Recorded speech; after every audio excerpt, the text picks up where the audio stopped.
నిజామాబాద్ జిల్లా బోధన్ పట్టణంలోని బ్రాహ్మణ సేవా సమాజ్ కమిటీ ఆధ్వర్యంలో బుధవారం సబ్ కలెక్టర్ వికాస్ మహాతోను, బోధన్ పట్టణ ఎస్హెచ్ఓ వెంకట నారాయణను వారి కార్యాలయాల్లో వ్యవసాయ మార్కెట్ కమిటీ చైర్మన్ అంకు సందేహ్ దామోదర్ రెడ్డిని వారి స్వగృహంలో మర్యాదపూర్వకంగా కలిసి ఆశీర్వచన సన్మాన కార్యక్రమం నిర్వహించడం జరిగింది. ఈ కార్యక్రమంలో బోధన్ బ్రాహ్మణ సేవా సమాజ్ అధ్యక్షులు ప్రవీణ్ మహారాజ్, ప్రధాన కార్యదర్శి ఉమానంద్ వైద్య, ఉపాధ్యక్షులు యోగిరాజ్ వైద్య, గౌరవ అధ్యక్షులు వినోద్ పట్వారి, విజయ్ కుమార్, మహిళా అధ్యక్షులు మనీషా, మనోజ్ వైద్య, ఆంటోనీ స్కూల్ కరెస్పాండెంట్ తదితరులు ఈ కార్యక్రమంలో పాల్గొనడం జరిగింది.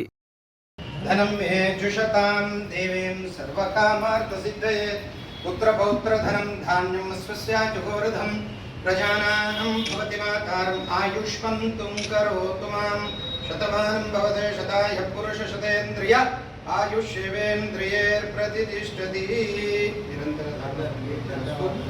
మరిన్ని అప్డేట్స్ కోసం మా ఛానల్ని సబ్స్క్రైబ్ చేయండి.